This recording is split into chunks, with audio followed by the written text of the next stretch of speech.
하나님의 큰 은혜가 오늘 예배 참석한 성도님 함께 하시기를 예수님의 이름으로 축복합니다. 우리 옆에 분 앞에 분하고 인사합니다. 3월은 파종의 달입니다. 믿음과 선함을 심읍시다. 기도와 헌신을 심읍시다. 영혼과 전도를 심읍시다. 아멘. 하나님께서 여러분 그 영육간의 파종을 받으시고 강건함으로 채워줄 줄로 확신합니다. 요셉은 17살 때 애굽의 종으로 팔려서 친위대장 보디발의 집에 가정총무로 일하다가 보디발 아내 음해로 감옥에서 보내는 시간 등 13년을 노비로 살았죠. 그러다가 요셉이 나이 30세 애굽의 전국 총리가 되었습니다. 요셉이 바로의 꿈을 해석한 그대로 7해 동안 풍년이 있었고요. 흉년이 시작된 지 2년이 되던 해였습니다. 요셉이 만인천하 1인 지하의 제상이 된 지로는 9년째로 요셉이 39살 때이었죠. 애굽만 아니라 각국에도 기근이 있으니 애굽 온 땅에는 먹을 것이 있더니 요셉이 모든 창고를 열고 애굽 백성에게 팔세 각국 백성도 양식을 사려고 애굽으로 들어와 요셉에게 이르렀다라고 전장 41장에서 말씀을 합니다. 요셉의 아버지 야곱이 살고 있는 가나안도 기근은 피해가지를 않았습니다. 심히 큰 기근이 찾아왔습니다. 야곱의 할아버지 아브라함 때도 보통 기근이 아니고 그 땅의 기근이 심하였었죠. 그리고 야곱의 아버지 이삭 때도 아브라함 때 첫 흉년이 들었더니 그 땅에 또 흉년이 들었다라고 말씀을 합니다. 연도를 계산해 볼 때 첫 번째 기근이 아브라함 나이 75세 때였습니다. 아브라함은 175세에 죽음을 맞게 되는데요. 그 무렵 기근이 다시 찾아왔으니까 100여 년 만에 큰 기근이 가나안 땅에 두 번째로 있었던 것이고요. 그리고 오늘 본문에 세 번째 가나안 기근이 나오는 겁니다. 야곱의 나이 128세 때입니다. 아브라함이 160세에 야곱이 태어나고 야곱이 15살 때 아브라함이 죽었음을 볼 때 야곱의 할아버지 아브라함 때부터는 213년 만에 야곱의 아버지 이삭 때로부터는 113년 만에 다시금 큰 기근이 가나안에 찾아온 겁니다. 이렇게 100여 년 주기로 가나안 땅에 큰 기근이 찾아왔어요. 첫 번째 기근이 들었을 때 아브라함은 애굽으로 내려가려고 했죠. 가서 아내를 누구라고 속여요? 누이라고 속였다가 큰 망신을 자초했죠. 그리고 100여 년이 지나서 이삭 때도 큰 기근이 있었죠. 애굽으로 내려가려고 했는데 하나님께서 내려가지 말고 어디에 머무르라? 그랄에 그대로 머물렀을 때 그의 농사에 100배의 소출을 얻게 됐죠. 다시 113년 만이 지난 후 가나안 땅에 기근이 온 거예요. 우리들은 이런 말씀들을 잘 새기고 우리들에게 기근이 왔을 때 하나님이 우리에게 어떤 사인을 주는가를 잘 알아야 돼요.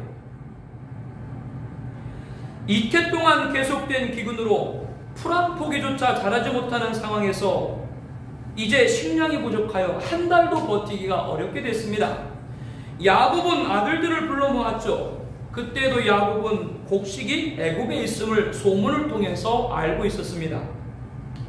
야곱은 아들들에게 너희는 어찌하여 서로 바라보고만 있느냐면서 내가 들은즉 저 애굽에 곡식이 있다 하니 너희는 그리로 가서 거기서 우리를 위하여 사오라. 그러면 우리가 살고 죽지 아니하리라 라고 명을 했습니다. 아버지 야곱의 말을 들은 요셉의 형 10사람은 애굽에 곡식을 사러 내려가게 되지요. 이제 야곱의 장막에는 누구만 남았어요? 베냐민만 남게 됩니다. 야곱이 요셉의 아우 베냐민은 그의 형들과 함께 보내지 아니하였으니 이는 그의 생각에 재난이 그에게 미칠까 두려워함이었더라고 합니다. 그 이유는 잘 아실 겁니다. 베냐민은 요셉과 한 어머니인 라헬의 소생이죠.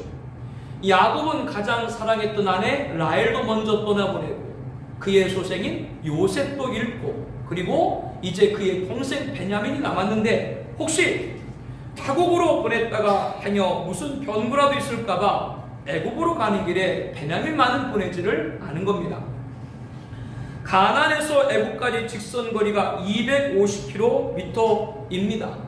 여러 갈래의 길이 있는데요, 많은 인원들이 가게 되면 한 달도 걸리지만 블레셋 가사 지름길로 질러가게 되면 4일이면 갈 수 있고요, 소수의 인원들은 적어도 일주일, 보름이면 갈 수 있는 길입니다. 야곱의 아들들이 장정이었던 것 같을 때 아마 그들이 가나안에서 애굽까지 가는 길은 일주일 정도 걸렸을 것으로 봅니다. 여러분, 그 길을 가는 동안 요셉의 형들은 무슨 생각을 했었을까요? 22년 전 자신들이 동생 요셉을 미워하여 미디안 상인들에 팔지 않았습니까? 그때 요셉은 종의 신세로 가나안에서 애굽으로 내려갔었죠. 요셉의 형들은 가나안에서 애굽을 가는 동안 동생을 기억했을 겁니다. 요셉의 형들은 요셉을 종으로 판 것과 아버지 가슴에 못질하는 것이 기억이 났을 겁니다. 22년 전 요셉이 가나안에서 애굽으로 내려갔던 길을 그들도 걷게 되었습니다. 요셉의 형 10명은 어쩌면 서로 눈치를 살피면서 아무 말도 하지 않았을 것입니다. 가슴에 묻어둔 아픔이었기 때문이죠. 누가 먼저 말을 꺼내기라도 했으면 좋다 그렇게 생각했을지도 몰라요. 마음 가운데는 동생 요셉이 살아나 죽었나 무척이나 궁금히 했을 것입니다. 그렇지만 서로 모른 채 하며 가나안에서 애굽으로 길을 침묵으로 걸었는지도 모르겠습니다. 여기서 오늘 첫 번째 가르침입니다. 그의 길을 나도 간다. 그의 길을 나도 간다라고 하는 겁니다. 요셉의 형들이 기근으로 동생이 갔던 길을 가리라고 생각을 했었겠습니까? 요셉은 종으로 팔려갔지만 형들은 식량을 사러 갔죠. 그런데 종으로 판 요셉이 애굽의 총리가 되어 자신들 앞에 서 있을 것이라고 하는 생각하지를 못했겠지요. 그의 길을 나도 간다. 어떤 길을 가게 됩니까? 나중에 요셉을 대면한 형들은 자신들의 동생인 줄 모르고 그 앞에 엎드려 절을 하면서 식량을 구하러 갔다라고 얘기합니다. 그러나 요셉은 형들을 통해 아버지 야곱이 생전에 계시다는 소식과 동생 베냐민이 건강하다라고 하는 말을 듣고는 가족들과 제외하기 위해서 일부러 형들을 뭘로 몰아요? 정탐꾼으로 몰지요. 공경에 처한 형들은 서로 우리가 아우의 일로 말미암아 범죄했구나. 22년 전 요셉이 우리에게 애걸할 때 그의 마음에 괴로움을 보고도 듣지 아니하였으므로 이 괴로움이 우리에게 임하였다라고 후회를 했습니다.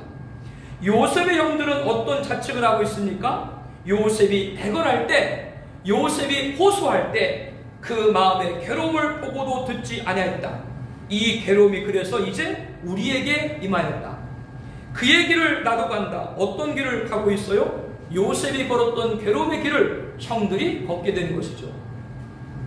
그렇다면 이 가르침을 통해 우리들은 어떻게 해야 됩니까? 괴로움을 외면하지 말아야 됩니다. 요셉의 괴로움은 형들로 인한 겁니다. 형들이 요셉을 괴롭게 한 그 이상으로 괴로움을 당하는 것이죠. 요셉의 형들은 자신들이 지은 죄로 벌을 받는다라고 생각을 했습니다. 본문을 더 상세하고 요셉이 걸었던 괴로움의 길을 걷는 형들의 모습을 함께 나누고자 합니다. 5절 이스라엘의 아들들이 양식 사러 간 자 중에 있으니 가나안 땅에 기근이 있습니다. 때 요셉이 나라의 총리로서 그 땅의 모든 백성의 곡식을 팔더니 요셉의 형들이 와서 그 앞에서 땅에 엎드려 절하매 라고 말씀을 합니다. 요셉에게 엎드려 절한 형들을 보면서 요셉은 어떤 생각을 했겠어요? 22년 전 요셉이 17살 때 꾸었던 꿈. 형들에게 얘기를 했었죠. 우리가 밭에서 곡식단을 묶더니 내 단은 일어서고 당신들의 단은 내 단을 둘러서서 절하더이다. 이에 형들이 내가 참으로 우리의 왕이 되겠느냐, 참으로 우리를 다스리게 되겠느냐 하면서 요셉의 꿈과 그의 말로 말미암아 더욱 미워했었죠.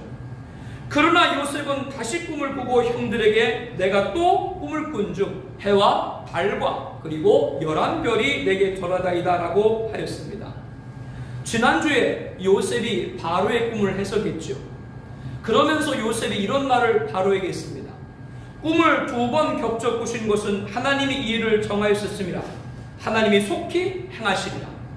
그와 같이 17살 때 요셉이 꾸었던 2번의 꿈도 하나님이 정하신 것이고 행하실 일인 것입니다. 그 행하심이 22년 만에 형들이 요셉 앞에 엎드려 절함으로 이루어진 것을 우리들은 성경을 통해서 확인할 수 있습니다.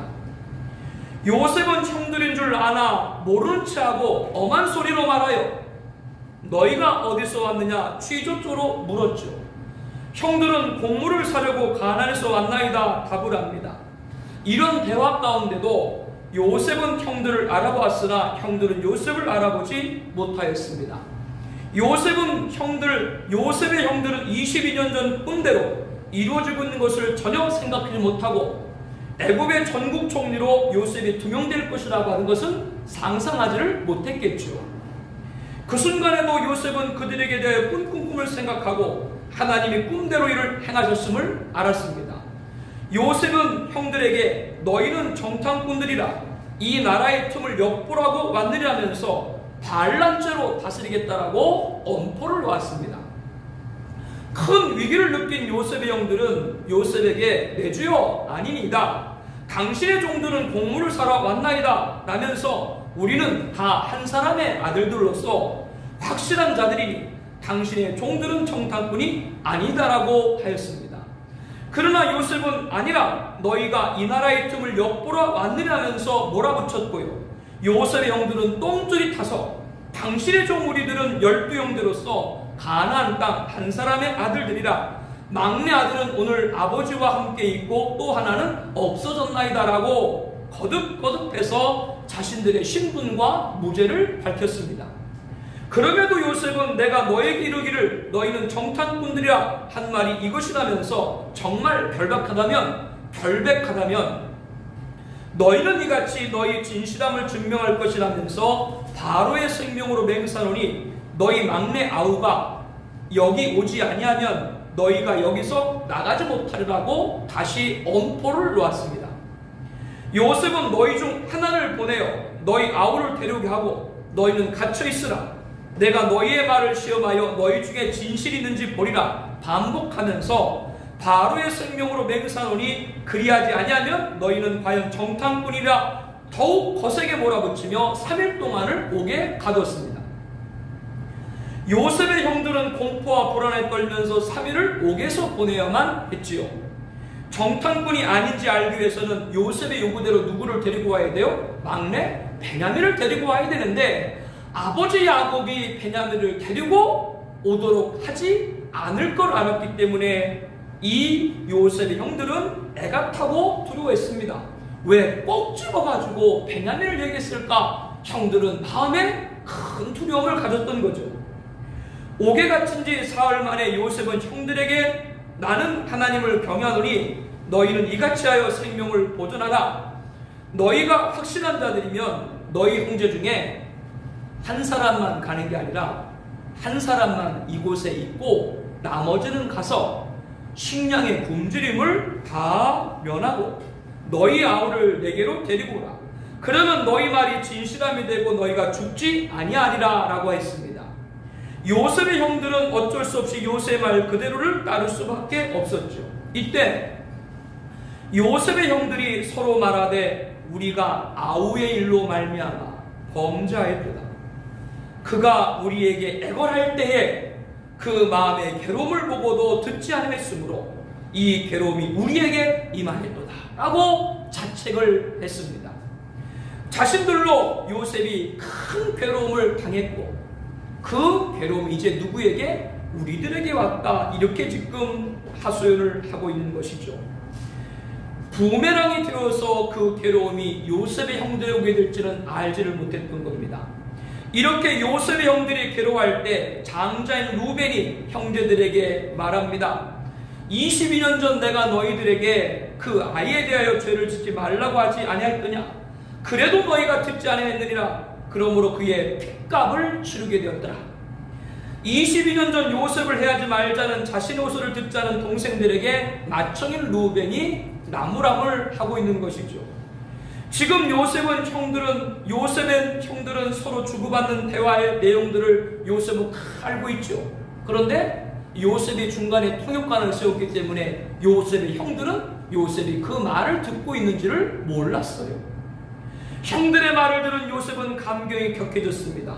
자신이 형들의 미움을 받아서 17살 때 이국 애굽의 종으로 팔려와 산전수전 다 겪은 일들이 주마등처럼 스쳐지나갔습니다. 급기야는 눈물을 참지 못하고 형들이 보는 앞에서 울 수 없기 때문에 그들을 떠나가서 서럽도록 울고 다시 돌아왔습니다. 요셉은 형들 중 시몬을 끌어내어 그들 눈앞에서 결박하고 옥에 가두었어요. 요셉의 형들이 가나안에 들어가서 막내 베냐민을 데리고 올 때까지 차자인 시몬을 볼모로 잡아 놓은 것이죠. 그리고는 형들이 눈치채지 못하게 몰래 애굽종에게 명해서 곡물을 그 그릇에 채우게 하고 또 노중에서 먹을 수 있는 길 양식을 챙겨주고 형제들이 갖고 온 돈은 도로 자루에다 다 넣어라. 이렇게 요셉이 애굽의 종들한테 시킨 거예요. 요셉의 형들이 서로 말하되 우리가 아우의 일로 말미암아 범죄하였도다. 그가 우리에게 애걸할 때 그 마음의 괴로움을 보고도 듣지 아니하였으므로 이 괴로움이 우리에게 임하였도다. 이렇게 요셉이 걸었던 괴로움의 길을 형들도 걷게 되었습니다. 다른 사람을 아프게 하면 나도 그 길을 간다라는 걸 명심해야 돼요. 그러면 어떻게 됩니까? 요셉의 형들의 말에 답이 다 남아 있어요. 우리가 동생 마음의 괴로움을 보고도 듣지 아니하였으므로 이 괴로움이 우리에게 임하도다. 나도 괴로움의 길을 가지 않기 위해서는 다른 사람의 괴로움을 보고 외면하지를 말아야 됩니다. 우리들은 상대에게 괴로움을 갖게 하지도 말아야 될 뿐만 아니라 그 괴로움을 봤을 때 외면하지 않는 저와 여러분 되기를 바랍니다. 가인은 하나님이 자신의 재물은 받지 않으시고 동생 아벨의 재물만을 받으시자 몹시 분하여 안색이 변했습니다. 나를 정한 가인이 아우 아벨을 들로 함께 갈 것을 유인하고 아무도 없는 것을 확인하고선 들에 단둘이 있을 때 가인이 그의 아우 아벨을 쳐 죽이는 비극을 낳았습니다.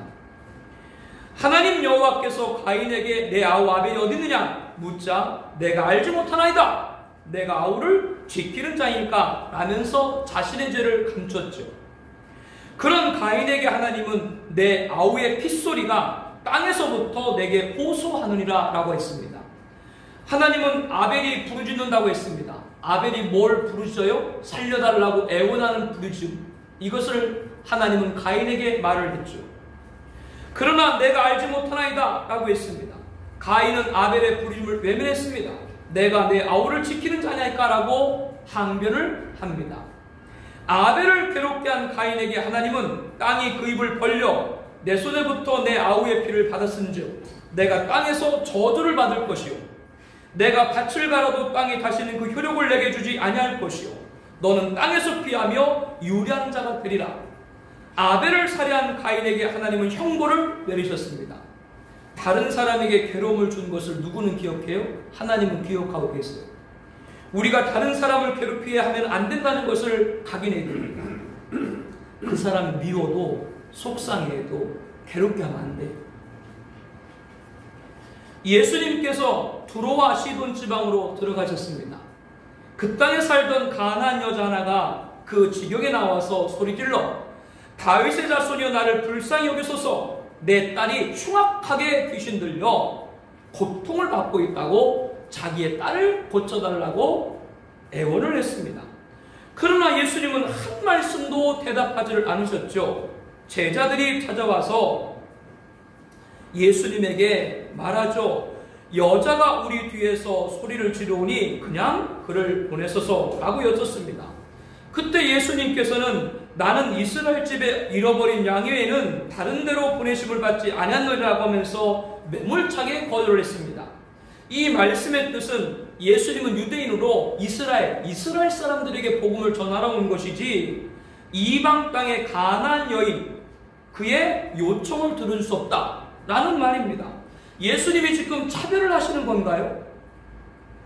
그러나 여자는 포기하지 않고 예수께 절하며 주여 저를 도우소서 재차 딸을 고쳐달라고 애원을 했습니다. 그러나 이번에도 예수님은 자녀의 떡을 취하여 개들에게 던지 마땅치 아냐니라고 했습니다. 이 말은 선민 유대인만 하나님의 자녀이고 가나안 여인과 같은 이방 출신들을 개로 비유를 하고 있는 거예요. 이렇게까지 예수님은 여인에게 모욕적인 언사를 서슴지 않았습니다. 그럼에도 여인은 딸을 살리고자 하는 일념으로 주여 올소이다마는 개들도 제 주인의 상에서 떨어지는 부스러기를 먹나이다라고 했습니다.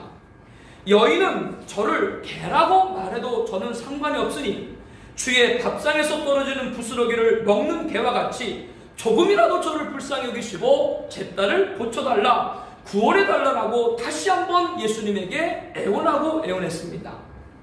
이에 예수님은 여자에게 내 믿음이 크도다, 내 소원대로 되리라 하시니 그때로부터 그의 딸이 나으니라. 이 말씀을 볼 때 예수님은 이방 가나안 여인을 개로 취급하면서 모욕을 하신 겁니까? 가나안 여인의 도움을 외면하신 것입니까? 아닙니다. 그 자리에 모인 이방인은 물론이고 유대인들에게 믿음을 가르쳐 준 거예요. 이 가나안 여인과 같은 믿음이 진정한 믿음이라는 걸 가르쳐 준 것이죠. 나아가 예수님은 선민이라는 이유로 이스라엘에게만 은혜를 베푸시는 것이 아니라 두로와 시돈에 사는 이방의 가나안 사람에게도 은혜를 베푸시는 분임을 말씀을 해주고 있는 겁니다. 이 말씀은 또한 이방인이 되었건 어떤 신분과 위치에 있던 주님께 도움을 요청하면 예수님은 외면하지 않는 분임을 가르쳐주고 있는 거죠. 예수님은 가나안 여인의 도움에 응답해 주신 이후에 우리들에게 이렇게 말씀합니다. 너희 아버지의 자비로우신 같이 너희도 자비로운 자가 되라. 그렇게 말씀을 합니다. 하나님의 자비를 예수님은 행하셨고요. 우리는 하나님의 자녀요 예수님의 제자로서 다른 사람의 괴로움을 외면하지를 말아야 됩니다. 시편 94편 14절에 하나님 여호와께서는 자기 백성을 버리지 아니하시며 자기의 소유를 외면하지 아니하신지라라고 말씀을 하고 있습니다. 동생 요셉의 괴로움을 외면했기 때문에 그 괴로움을 당한 것이라고 자책한 요셉의 형들은 곡물에 자신들의 돈이 도로 넣여 있는지도 모르고 가나안으로 길을 가게 되죠. 곡식을 나게 싣고 애굽을 떠나서 어느 정도 길을 가다가 하루를 유숙하기 위해서 여관에 머물게 됐는데요. 그곳에서 나귀에게 먹이를 주려고 한 사람이 자루를 풀고 본즉 그 돈자루 아기애가 곡식자루 안에 있는 것을 발견합니다. 그가 형제들에게 내 돈을 도로 넣었다 보라 자루 속에 있다며 소리쳤고요. 이에 요셉의 형들이 혼이 나서 떨며 서로 돌아보면서 하나님이 어찌하여 이런 일을 우리에게 행하셨는가 하면서 한탄을 했습니다. 요셉의 형들은 애굽에 오게 갇힌 시몬을 뒤로하고 집에 가면 막내 베냐민을 데리고 와야 하는데 이제 자신들의 돈까지 자루에 그대로 있으니 꼼짝없이 뭐로 도둑질한 것까지 되었으니 이 모든 일을 아버지 야곱에게 어떻게 말해야 되는지 앞이 캄캄했습니다. 어느새 집에 도착한 요셉의 형들은 가나안 땅에 돌아와 아버지 야곱에게 이르러 모든 당한 일을 자세하게 알렸죠. 요셉의 형들의 말을 들은 야곱은 나에게 내 자식을 잃게 하는도다. 요셉도 없어졌고 시몬도 없어졌거늘 베냐민을 또 빼앗아가고자 하냐면서 이는 다 나를 해롭게 함이라고 한탄을 했습니다. 그런 아버지에게 장자인 루벤이 또 나서가지고 얘기를 하죠. 아버지에게 내가 그를 아버지께로 데리고 오지 아니하거든 내 두 아들을 죽이소서. 제가 베냐민을 반드시 내 손에 맡기시면 아버지께로 데리고 돌아오겠습니다 라고 다짐을 시키고 안심을 시켜드렸어요. 그러나 야곱은 내 아들 베냐민은 너희와 함께 내려가지 못하리니 그의 영은 죽고 그만 남았습니다. 만일 너희가 가는 길에서 재난이 그에게 미치면 너희가 내 흰머리를 슬퍼하며 수월로 내려가게 함이라 라고 한탄을 했습니다. 예전에 요셉의 형들이 요셉이 야수에게 죽음을 당했다고 거짓말했잖아요. 그때 야곱에게 아들들이 위로를 했지만 위로받지를 않고 뭐라고 야곱이 얘기했어요? 슬퍼하면서 수올로 내려가 아들에게로 가리라. 야곱은 오늘 본문에 또다시 내가 수올로, 차라리 내가 죽겠다, 절대로 요셉의 동생 베냐민을 애굽으로 데려갈 수 없다라고 소리를 높였습니다. 상대의 괴로움을 외면하면 그의 길을 나도 간다. 첫 번째 가르침이고요. 두 번째 가르침은 상대의 괴로움을 외면하면 그의 눈물이 나의 눈물이 된다라고 하는 겁니다. 오늘 본문에서 눈물은 두 번 등장합니다. 첫 번째 눈물은 요셉이 자신들의 말을 알아듣지 모르고 요셉의 형들이 말을 들은 요셉이 과거가 생각이 나서 그들을 떠났을 때 울었을 때의 눈물이고요. 두 번째 눈물은 식량을 사러 보냈더니 큰 문제를 만들고 온 아들들이 막내 베냐민을 데리고 애굽으로 가야 된다는 말에 재난이 그에게 미치면 너희가 내 흰머리를 슬퍼하며 수올로 내려가게 됨이라 애통한 야곱의 눈물입니다. 이렇게 요셉과 야곱의 눈물은 누구의 눈물이 되었어요? 요셉의 형들의 눈물이 된 거죠. 아우의 괴로움을 보고도 듣지 아니하였으므로 이 괴로움이 우리에게 임하도다. 이런 요셉 형들의 자책 안에는 눈물이 배어있지 않겠습니까? 내 흰머리를 슬퍼하며 수올로 내려가게 함이 되리라. 아버지 야곱의 눈물 앞에 요셉의 형들도 눈물을 흘리지 않겠습니까? 우리는 기억해야 됩니다. 내가 누군가에게 눈물을 흘리게 했을 때 그 사람만 눈물을 흘리는 것이 아니고 그 사람 가족들도 다 눈물을 흘리게 됩니다. 요셉, 괴로움을 당한 요셉만 눈물을 흘린 것이 아니라 아버지 야곱도 눈물을 흘렸고 동생 베냐민도 눈물을 흘렸죠. 그렇기 때문에 요셉의 형들은 몇 배의 눈물을 흘리게 되는 겁니다. 상대의 괴로움을 외면하면 그의 길, 그의 괴로움을 나도 간다. 첫 번째 가르침이고요. 두 번째 가르침은 상대의 괴로움을 외면하면 그의 눈물이 나의 눈물이 된다는 것이고요. 세 번째 가르침은 상대의 괴로움을 외면하면 그의 복이 내겐 화가 된다라고 하는 겁니다. 요셉의 주는 하나님입니다. 요셉의 형들의 주도 하나님입니다. 그러나 같은 하나님이지만 요셉에게는 보응하셨고 형들에게는 심판하셨죠. 요셉은 곡식을 사러 온 형들이 곡식을 사러 와서 자신 앞에서 땅에 엎드려 절하며 17살 때 꾸었던 꿈을 생각을 했습니다. 요셉의 주이신 하나님이 이렇게 요셉을 보응하셨죠. 요셉은 형들을 정탐꾼이라 몰아세운 다음 3일 동안 옥에 가뒀잖아요. 그리고 사흘 만에 형들을 대면한 요셉은 그들에게 이르되 나는 하나님을 경외하노니 라는 말을 했습니다. 요셉은 형들과 대화에서 은연중에 자신은 누구를? 하나님을 경외하는 것을 비췄어요. 하나님이 자신을 지켜주시고 상을 베푸신다는 것을 간접적으로 증언한 것입니다. 그럼에도 형들은 눈치를 못했죠. 요셉의 형들은 정탐꾼으로 몰려 시몬을 애굽 옥에 남겨두고 곡식을 나귀에 싣고 가나안으로 떠났죠. 그런데 여관에서 나귀에게 먹이를 주려고 자루를 풀고 본즉 곡식을 사고자 지불했던 돈이 자루로 악에 있는 걸 발견합니다. 그때 혼비백산에서 뭐라고 말했어요? 하나님이 어찌하여 이런 일을 우리에게 행하셨는가? 하나님이 자신들에게 심판 내리셨음을 요셉의 형들은 고백을 하고 있는 거죠. 22년 전 요셉을 판 형들은 요셉이 있던 채색옷에 숫 염소를 죽여서 그 피를 옷에 적셨죠.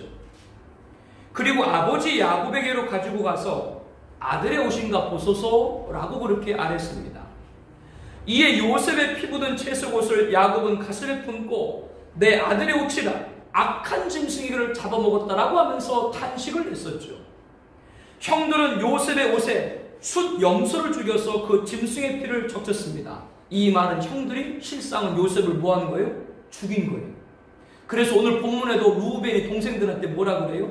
그때 우리가 그렇게 해서 뭐를 당하는 거다? 핏값을 당하는 거다. 루벤도 지금 그렇게 얘기하는 거예요.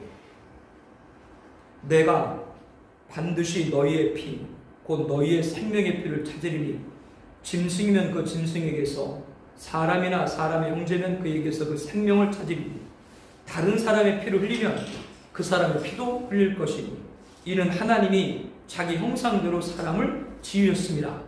창세기 9장 5절 6절 말씀입니다. 하나님께서는 사람을 피를 흘리게 하면 그 피를 반드시 찾는다라고 말씀합니다. 사람을 살해하는 것은 누구를? 하나님의 형상을 살해하는 것이기 때문이라고 말씀합니다. 사람 살인 곧 하나님 살인과도 같이 여기신다는 말이죠. 다른 사람에게 괴로움을 준 것을 하나님은 자신이 받은 괴로움으로 기억하고 계시는 거예요. 하나님이 어찌하여 이런 일을 우리에게 행하셨는가? 요셉의 형들은 하나님께 뭐를 받고 있는 거예요? 심판을 받고 있는 거예요. 왜? 하나님은 다른 사람의 괴로움을 자신의 괴로움으로 기억하고 계시고 그들을 심판하는 것이죠. 그러므로 요셉에게 복이 형들에게 뭐요? 화가 된 것입니다. 오늘 본문 말씀을 통해서 우리들은 함께 세 가지를 나눴죠. 22년 만에 요셉과 형들은 만나게 됩니다. 완전히 다른 위치로 만나게 되죠. 요셉은 애굽의 전국 총리로, 형들은 식량을 사러 오는 그런 신분이 되었습니다. 요셉은 한눈에 형들을 다 알아봤죠. 그러나 형들은 감히 자기 동생이 애굽의 총리로 등용될 것 아예 생각하지 못했죠. 요셉은 형들을 통해서 아버지 야곱이 건강하시고 동생도 잘 있다는 소식을 듣고 가족들과 회유를 하기 위해서 일부러 모르는 체하고 형들을 정탐꾼으로 몰았어요. 너희 중에 한 사람이 고향 집에 가서 막내 아우 베냐민을 데리고 오지 않으면 너희는 정탐꾼이다. 그리고 3일 동안 오게 가뒀죠. 그리고서는 조금 그들에게 더 배를 해줬죠. 너희 중에 한 사람만 볼모로 잡히고 나머지는 고향 집으로 가서 식량으로 군지름을 면지르고 그리고 막내 베냐민을 데리고 와라. 그래야 너희들이 진실함이 밝혀질 것이다. 이 말을 들은 형들은 뭐라고 얘기를 했습니까? 22년 전을 떠올랐죠. 우리가 아우의 일로 말미암아 범죄하였도다. 우리에게 요셉이 애걸할 때 그 마음의 괴로움을 보고도 듣지 아니하므로 그 괴로움이 우리에게 임했다라고 후회를 했습니다. 요셉의 형들은 어떤 자책을 하고 있는 거예요? 그가 괴로움을 말할 때 외면했다라고 하는 걸 말하고 있는 것이죠. 그렇기 때문에 그 얘기를 나도 간다. 상대방의 괴로움을 외면하면 그 얘기를 나도 간다라고 하는 걸 우리들이 첫 번째 말씀으로 나눴습니다. 하나님은 동생을 둘로 유인해 살해한 가인에게 내 아우가 어디냐라고 물었죠. 가인은 모른다라고 얘기했습니다. 그때 하나님은 뭐라고 말씀했어요? 아우의 핏소리가 땅에서부터 호소한다. 즉 누가 호소한다 그 말이에요? 아벨이 살려달라고 너한테 호소하지 않았냐. 그런데 너 그 괴로움을 외면했지. 그래서 가인은 하나님에게 형벌을 받게 되죠. 다른 사람을 괴롭게 하면 안 된다는 것을 성경은 여러 군데 말씀을 하고 있습니다. 예수님은 가나안 여인, 그를 간절히 고쳐달라는 그 여인의 소원을 응답하심을 통해서 이스라엘뿐 아니라 이방인이 됐던 누가 됐던 주님은 도움을 요청하는 사람에게 외면하지 않게 되는 줄로 믿습니다. 외면하지 않으시는 분을 우리들에게 보여주고 있습니다. 그러면서 주님이 그 고쳐주고 나서 우리에게 하신 말씀이 뭐예요? 너희 아버지 하나님이 자비로우신 같이 너희도 자비로운 자가 되라 라고 하면서 다른 사람의 괴로움을 외면하지 말라고 우리들에게 말씀을 해주고 있습니다. 이 설교를 준비하면서 저 자신도 저를 많이 돌아봤어요. 혹시 내가 다른 사람의 어려움을 외면하고 있진 않은가 라고 하는 것이죠. 우리들은 내가 어려울 때 내가 도움 받고자 하는 그 부르짖음은 있는데 다른 사람의 괴로움을 당할 때 부르짖으면은 우리는 듣지 않는 그거 그 사람의 일이지 라고 생각하고 있지 않는지 한번 이 시간 우리가 돌아보기를 원합니다. 결국 이 요셉의 형들은 큰 눈물을 흘렸죠. 요셉이 당한 괴로움은 그 혼자의 눈물이 아니라 아버지 야곱이 그것 때문에 울었고 동생 베냐민도 그것 때문에 울었고 그렇기 때문에 요셉의 형들은 뭐예요? 그의 몇 배의 눈물을 흘리게 되는 겁니다. 세 번째로 우리가 말씀을 나눈 것은 뭐예요? 그의 복이 내게는 화가 된다라고 하는 겁니다. 똑같은 하나님을 주로 섬겼지만 22년 후에 하나님은 정확히 요셉의 형들이 요셉 앞에 엎드려 절함으로 꿈을 이루어져서 요셉을 보호했지만 이 요셉의 형들은 어떻게 해서 이런 일이 우리에게 있는가? 하나님이 어찌 이런 일을 행하셨는가? 라고 하면서 하나님의 심판을 고백을 했습니다. 그러므로 저와 여러분들이 말씀을 통해서 다른 사람의 괴로움을 외면하게 되면은 그 사람에게는 복이 되는 것이 내게는 화가 될 수 있다고 하는 걸 다시 한번 기억하는 우리가 되기를 바랍니다. 화성 연쇄 살인범이 첫 범행 후 34년 만에 밝혀졌죠. 무려 살인 14건과 강력범죄 9건의 극악을 행한 자였습니다. 그런데 화성 연쇄 살인범이 밝혀지면서 그가 저지른 범죄 때문에 누명을 쓰고 무기징역을 선고받고 감형된 20년 만기 출소한 한 분의 억울함이 알려져서 많은 사람이 마음을 아파했습니다. 이분은 장애인이세요. 장애인. 그렇기 때문에 사건 당시 담장을 넘어서 범행했다라고 하는 사실은 입증될 수가 없었습니다. 그런데 수사한 경찰과 기소한 검사들이 아주 기초적인 사실관계, 초동조사조차 제대로 하지 않고 그냥 재판에 넘긴 것으로 알려졌습니다. 그리고 강압적인 신문도 있었던 것이 밝혀졌죠. 그분은 출소한 뒤 재심 청구를 냈고 2020년 12월 무죄 판결을 확정받았습니다. 이로 인해서 당시 이분을 검거한 공로로 특진한 경찰관 5명의 특진이 취소됐죠. 이 5명 모두 현직에 남아있지 않은데요. 3명은 퇴직한 상태고 2명은 고인이 되었습니다. 이들은 특진이 취소되면서 특진을 통해 인상된 급여를 다 환수해야 되는 절차를 남겨두고 있습니다. 생전의 명예가 죽은 이후에 실추되는 안타까움을 보게 됩니다. 왜 이렇게 되었습니까?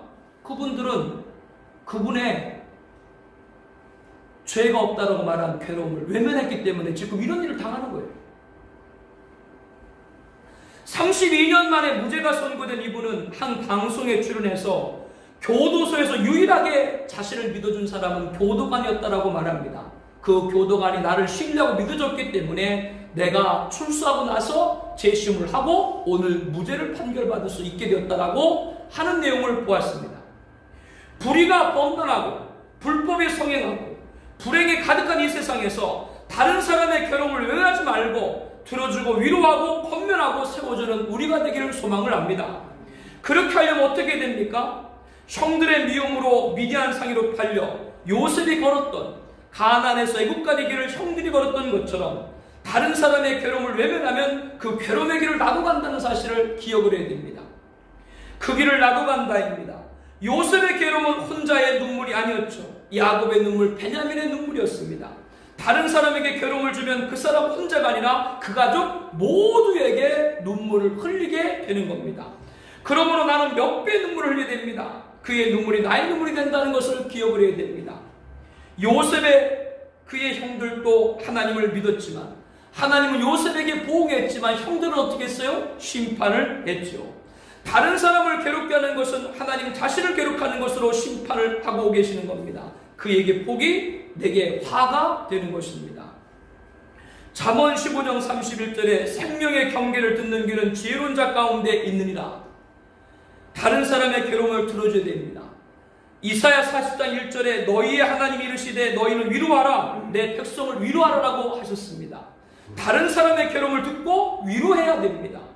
데살로전서 5장 11절에 피차 권면하고 서로 덕을 세우기를 너희가 하는 같이 하라라고 했습니다. 다른 사람의 괴로움을 듣고 위로하고 따뜻하게 권면해서 일으켜 세워줘야 된다고 하는 말씀이죠. 불의가 범람하고 불법에 성행하고 불행이 가득한 이 세상에서 다른 사람의 괴로움을 외면하지 말고 들어주고 위로하고 권면을 세워주는 우리 모든 공동체 가족 되시기를 예수님의 이름으로 축복합니다. 기도하겠습니다.